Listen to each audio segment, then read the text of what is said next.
Halo guys, welcome back again to my channel bersama saya Hansen di sini dan seperti biasanya setiap harinya saya akan buatkan video seputar cryptocurrency. Apa kabar kalian hari ini semuanya? Semoga semuanya dalam keadaan baik-baik saja. Video hari ini menurut saya akan sangat penting untuk kalian simak karena kita bakalan melihat kira-kira apa sih yang sedang dilakukan oleh para big boys atau para paus di dunia finansial yang berkaitan dengan dunia cryptocurrency. Tentunya selain itu juga kita bakalan bahas secara price action kira-kira apa yang menyebabkan Bitcoin mendapatkan rebound. Kalau misalnya kalian tertarik, stay tune terus sampai akhir video dan kita langsung aja mulai dari coin market cap. Per hari ini secara global market cap crypto berada di angka 1,03 triliun dolar atau naik sekitar 0,88%. Nah, di top 10 coin sendiri kita juga melihat rata-rata dalam keadaan hijau, kenaikannya ranging antara 0, sekian persen hingga kurang lebih 2%. Dan Dogecoin hari ini dijadikan sebagai top performer dengan kenaikan 2,54% menuju 0,061 dolar.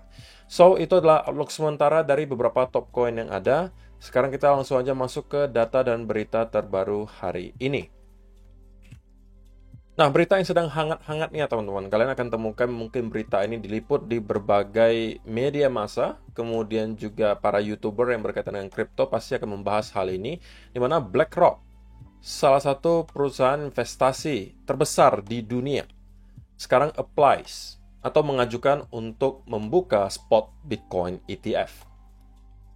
Nah, ini adalah sebenarnya sesuatu yang sudah pernah dilakukan, tetapi bukan oleh BlackRock gitu ya, tapi oleh berbagai perusahaan lainnya, diantaranya ARK, yang sudah mencoba beberapa kali untuk mengajukan membuka spot Bitcoin ETF, tapi sudah berkali-kali di-reject atau ditolak. Nah, kali ini yang mengajukan itu lebih besar lagi, BlackRock. Walaupun tentunya belum ada berita bahwa ini akan disetujui, tetapi at least kita tahu sekarang BlackRock rupanya pro terhadap Bitcoin. Ya, walaupun bukan berita baru ya teman-teman, tetapi ini adalah sebuah gebrakan yang menurut saya sangat positif gitu. Kalau misalnya sampai spot Bitcoin ETF ini di-approve, maka sekali lagi ini akan bisa membuka gerbang bagi uang dari investor institusional untuk masuk ke Bitcoin. Karena sekarang mereka bisa mungkin lebih lega, lebih merasa nyaman berinvestasi melalui BlackRock misalnya, yang mungkin sudah mereka percayai selama bertahun-tahun. Yang tentunya sampai sekarang juga kredibilitasnya masih terlihat cukup baik. Nah, bagi kalian yang tidak kenal BlackRock itu siapa, ini kalian bisa baca aja. BlackRock adalah perusahaan investasi multinasional Amerika yang berbasis di New York City, didirikan pada tahun 1988, awalnya sebagai pengelola aset manajemen risiko dan pendapatan tetap. BlackRock adalah pengelola aset terbesar di dunia, teman-teman. Pengelola aset terbesar di dunia dengan aset kelolaan senilai 10 triliun dolar per Januari 2022. 10 triliun dolar, bukan rupiah ya teman-teman, 10 triliun dolar aset under management BlackRock. Jadi kalian bisa bayangkan sebesar apa uang yang mereka punya. Kalau misalnya sampai benar spot Bitcoin ETF yang mereka ajukan ini di-approve, dan kita anggap mungkin ada 1-2% saja uang tersebut masuk ke cryptocurrency, atau mungkin khususnya Bitcoin gitu ya, 10 triliun dolar, 1%-nya berarti berapa? Kurang lebih 100 billion dollar. 100 billion dollar. Kalau kita anggap cuma 1% ya, teman-teman. 100 billion dollar itu sudah berarti mampu menggerakkan Bitcoin kurang lebih 20% dari harganya yang sekarang. Jadi, ini adalah menurut saya sebuah berita yang besar yang juga menjadi salah satu penyebab kenapa kita melihat Bitcoin itu rebound dalam 24 jam terakhir. Dan juga selain itu, teman-teman, kalau misalnya kalian tidak tahu bahwa untuk para pemain besar ini, para BlackRock, Bank of America, Fidelity, untuk bisa mereka punya exposure di Bitcoin, mereka itu tidak langsung membeli Bitcoin-nya, tetapi membeli melalui perusahaan yang sudah terlisting di stock market Amerika Serikat yang berkaitan dengan Bitcoin, yaitu adalah MicroStrategy. Dan ini adalah sebuah trade yang cukup menarik dari Bitcoin culture. Did you know that while the SEC is busy suing Binance and Coinbase, BlackRock and the biggest bank in the US silently bought record amount of Bitcoin. Jadi kalau misalnya kalian teralihkan perhatiannya karena mungkin melihat kasus SEC menuntut Binance, SEC menuntut Coinbase, kemudian harga yang kalian lihat di chart itu terus mengalami penurunan. Tetapi yang terjadi di belakang layar, kalian harus lihat. BlackRock dan para bank terbesar di Amerika Serikat itu secara diam-diam membeli Bitcoin, walaupun tidak secara langsung, tapi membeli melalui MicroStrategy, teman-teman. Buktinya di mana? Ini ada datanya gitu. Looking at the largest holder of MicroStrategy stock, we can see some big banks have been buying huge amount of MSTR in Q1 2023. Yes, that is the same MSTR that is the largest institutional holder of Bitcoin, owning 140k Bitcoin worth over $3 billion. Dari ini adalah datanya, teman-teman. Kuartal 1 2023. Kalian bisa lihat, banyak sekali yang melakukan penambahan. Di antaranya, BlackRock dan BofA Securities. Fidelity juga sama. Bahkan total change-nya itu puluhan ribu %. Kalian bisa lihat, ini adalah top 10 owners of MicroStrategy atau top 10 pemilik MicroStrategy. Paling besar adalah Capital Research and Management, kemudian Vanguard Group. Yang ketiga adalah BlackRock Fund Advisors. Mereka punya stake kurang lebih 6,24%. Dan mereka kembali membeli kurang lebih 10.000 saham atau kurang lebih 1,85%. Yang berikutnya, BofA Securities. Itu nambahnya 226.000 stok MicroStrategy atau penambahan sebesar 47.786%. Fidelity, yang punya aset under management juga sangat besar, triliunan dolar. Ini juga menambah porsi MSTR-nya sebesar 96.000 lembar, alias penambahan sebesar 28.982%. Jadi ini yang mereka lakukan di belakang layar. Ketika kalian teralihkan melihat, wah, kita akan dump lagi, kita bakalan ke lower low baru lagi akibat dari SEC itu menuntut Binance, SEC menuntut Coinbase, kemudian price action juga menentukan hal ini, hal itu, hal ini, hal itu. Tapi yang di belakang layar yang terjadi adalah para big boys di sini, para pemain besar di traditional finance, itu justru sedang sibuk-sibuknya menyerok stok MicroStrategy. Ya, walaupun ini tidak berarti apa-apa ya teman-teman, kita juga nggak bisa pastikan apakah berarti ini ada sesuatu yang sedang terjadi artinya ada sesuatu yang mereka tahu dan kita tidak ketahui, ya kita tidak tahu, tapi intinya mereka membeli, teman-teman. Stoknya MicroStrategy. Dan saya rasa dengan adanya beberapa institusi besar di sini yang membeli, mereka tidak akan mungkin membiarkan Bitcoin itu drop sampai terlalu dalam. Kecuali mungkin memang mereka lagi pengen nyerok dulu nih. Bisa aja mereka mencoba untuk menyebabkan FUD dan kemudian baru mereka membeli ketika harganya sudah murah. Perlu kalian ingat teman-teman, aset mereka itu triliunan dolar.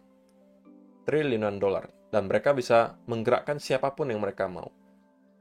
Tentunya untuk orang-orang yang memang ya hobinya korupsi gitu. Ya bisa aja di-swap gitu. Ya kan? Jadi ini yang perlu kalian ketahui. BOA have curiously increased their exposure to MSTR by 47,800% in quarter 1 2023. BOA is the second largest US bank. Jadi kalau kalian nggak tahu BofA Securities ini apa, ini adalah bank kedua terbesar di Amerika Serikat. Dengan market cap sebesar 233 miliar dolar dan aset under management itu 3 triliun dolar. Dan mereka di kuartal pertama 2023 juga membeli stoknya MicroStrategy dengan penambahan sebesar 226.000 lembar. Sekali lagi, jangan terpengaruh terhadap apa yang sedang mereka katakan, tapi cobalah lihat apa yang mereka lakukan. Karena kadang-kadang beda tuh teman-teman. Kadang-kadang mereka ngomongnya A, tapi yang di belakang layar justru mereka melakukan B. Nah, ini ada datanya gitu, bahwa mereka membeli di belakang layar stok MicroStrategy. Yang kalau mereka tidak yakin Bitcoin bakalan naik dari sini, kenapa mereka beli gitu? Karena MicroStrategy stoknya berkaitan erat dengan harga Bitcoin. Ketika harga Bitcoin performance-nya baik, maka biasanya juga stok MicroStrategy itu juga akan meroket gitu. Apakah menurut kalian BlackRock dan kawan-kawan yang membeli MicroStrategy hanya untuk merugi? Saya tidak yakin. Jadi ini yang perlu kalian telaah gitu teman-teman. Jangan hanya terpaku terhadap apa yang ditampilkan di media massa, kemudian yang dikatakan oleh para influencer dan lain sebagainya. Kalian juga perlu telaah lebih dalam gitu. Yang terjadi di belakang layar itu apa-apa saja gitu. Terutama para big boys di sini yang punya aset luar biasa besar. So, itu adalah beberapa data dan berita hari ini yang menurut saya yang membuat market rebound, teman-teman. Karena ada sentimen positif dari sana. Pertama, BlackRock itu mencoba untuk mengajukan spot Bitcoin ETF, dan ada data yang tadi keluar bahwa banyak sekali institusi besar yang kemudian membeli stok MicroStrategy di kuartal pertama 2023. Nah, secara price action sendiri, saya sudah sampaikan juga ini di video saya kemarin, teman-teman, bahwa Bitcoin sudah masuk ke area di mana saya sudah akan start untuk building posisi buy. Dan satu senario di mana saya sudah akan start untuk masuk apabila kita mendapatkan fake out dari sini dan kita kembali closing di atas area ini. Dan kita persis mendapatkan hal tersebut. Jadi untuk teman-teman yang mengikuti copy trade saya di Fairdesk, mungkin tidak akan temukan posisi di Bitcoin, tapi di Ethereum. Karena bagi saya, setup di Ethereum itu lebih baik. Itu opini saya, walaupun mirip-mirip sebenarnya teman-teman, tapi saya memilih untuk Ethereum. Jadi kalau misalnya kalian ada copy trade di Fairdesk, harusnya kalian sedang mempunyai dua posisi terbuka di Ethereum, yang sekarang berada dalam keadaan floating profit. Kalau kalian yang misalnya juga tertarik dan kemarin bertanya, kok gimana caranya untuk bisa ikutan copy trade-nya, itu kalian pertama harus mendaftar dulu di Fairdesk, wajib dengan link saya, linknya sudah ada di kolom description box di bawah di Fairdesk. Kemudian kalian nanti masuk ke fitur copy trade, dan kalian tinggal search nama saya Hansen Lo, dan kalian akan temukan itu adalah account copy trade saya. Tapi tentunya sekali lagi teman-teman, tidak ada jaminan bahwa ketika kalian copy trade, kalian akan terus-menerus profit. Kalian perlu tahu yang namanya trading itu ada profit, ada loss. Kalau kalian tidak siap untuk loss, jangan sesekali mencoba untuk copy trade. Yang kedua juga, kalian harus ngerti cara setting marginnya dan lain sebagainya ketika melakukan copy trade, sehingga kalian terhindarkan dari yang namanya margin call. Jangan pakai margin terlalu besar, jangan resikokan uang kalian terlalu banyak. Pastikan kalian ngerti resikonya sebelum kalian memikirkan untuk mengikuti copy trade. Tapi kalau misalnya kalian tertarik, link pendaftaran Fairdesk-nya sudah ada di kolom description box di bawah. Ketika mendaftar di Fairdesk, baru nanti kalian masuk ke fitur copy trade. Oke, kita akan bahas sekarang dari segi price action, teman-teman. What happened now? Nah, jika kita lihat di sini, sebenarnya di 15-minute chart, kita persis mendapatkan ada potentially, kalau misalnya kalian mau anggap ini sebagai double bottom atau bahkan triple bottom, itu boleh gitu. Dan ini adalah neckline-nya gitu. Sebenarnya ada dua setup yang harusnya teman-teman bisa temukan di sini. Pertama, kita breakdown di bawah area low terakhir dan kemudian membuat fake out. Ini sudah menjadi setup pertama. Dan saya sudah sampaikan ini di video kemarin. Setup kedua adalah kita berpotensi membentuk double bottom di sini dan breakout dari neckline dan melakukan retest. Ini adalah setup kedua. Kalau keduanya pun teman-teman tidak sempat manfaatkan, maka untuk sekarang saya tidak sarankan teman-teman untuk kembali masuk. Artinya kalau kalian tidak sempat masuk posisi long di sekitaran area di sini, sudah ditinggalin dulu teman-teman. Ingat, kita masih belum mendapatkan konfirmasi apapun bahwa kita akan langsung reverse dari sini. Walaupun kemungkinan itu ada, tetapi ya buktinya belum cukup kuat menurut saya. Yang saya mau lihat Bitcoin lakukan adalah kita mendapatkan rally lagi dari sini dan membuat mungkin pattern yang lebih besar di sini.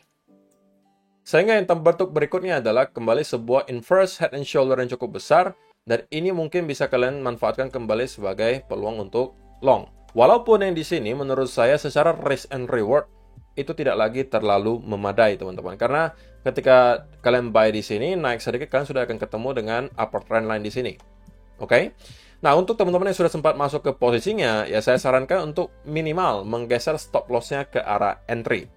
Kalau misalnya saya nanti ada menemukan bahwa ada tanda-tanda kita akan kembali reverse ke bawah, maka mungkin posisi yang tadi saya buka di Ethereum sudah akan saya close gitu ya. Mungkin antara dalam keadaan break even atau dalam keadaan profit sedikit. Tapi kalau misalnya kita melanjutkan kenaikan dari sini, maka itu adalah sebuah pertanda yang baik gitu ya. Dan kita berpotensi membentuk pattern berikutnya, yaitu adalah inverse head and shoulder. Nah, beberapa key level di daily yang perlu kita reclaim kalau misalnya kita mau melihat Bitcoin melanjutkan kenaikan. Yang pertama adalah di sini. Oke, ini adalah level pertama, yaitu di sekitaran area 25.700-an. Ini adalah level keduanya.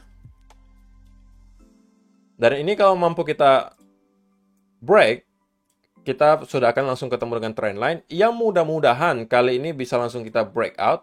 Terlebih lagi kalau kita mampu breakout dari trendline yang lebih besar di sini, ini sudah menurut saya meningkatkan probability bahwa kita sudah menyelesaikan koreksi di sini dan kita sudah akan start untuk membuat lagi area higher high yang baru.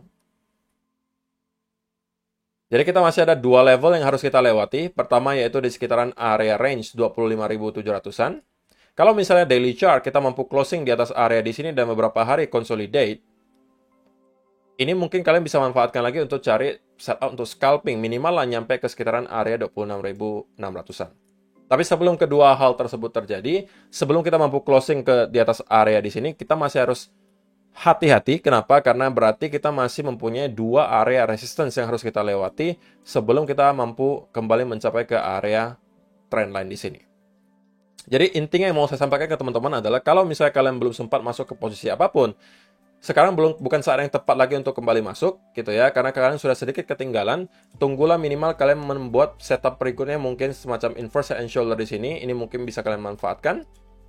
Atau kalian mau lebih konservatif, kalian harus menunggu dia untuk break dari trendan di sini, consolidate. Ini adalah setup berikutnya bagi kalian untuk kembali masuk. Tapi selain itu saya belum mendapatkan ada chance di mana kalian bisa kembali masuk ke arah long, kecuali kita kembali mendapatkan rejection dari sini dan kembali drop menuju ke area sekitaran 24.400 atau 23.500 di sini. Nah, kalau misalnya ini yang kita lihat, ini sekali lagi bisa saya jadikan peluang untuk kembali mencari swing long. Oke, jadi saya rasa itu aja sih yang perlu saya sampaikan untuk video hari ini, teman-teman. Semoga bermanfaat untuk kalian semua. Kalau untuk short term banget, saya masih melihat Bitcoin masih akan sedikit sideways di sini, cenderung merangkak naik. Sideways, kemudian kita akan merangkak naik lagi, minimal kembali nge-retest ke sekitaran area high terakhir, atau bahkan ke sekitaran 28.800. Baru dari sana kita akan lihat reaksinya, apakah kita akan kembali reject dari sini, ataukah kita akan mampu breakout di atas area tersebut. Itu akan menjadi berita baik. Oke? Jadi ini yang saya expect berikutnya terjadi, kita akan consolidate sedikit, baru kita akan start untuk building up lagi momentum, minimal kembali ke sekitaran 25.700-an. Itu untuk short term. So, itu aja yang perlu saya sampaikan di video hari ini. Terima kasih yang sudah menonton sampai selesai. See you in the next video. Bye-bye.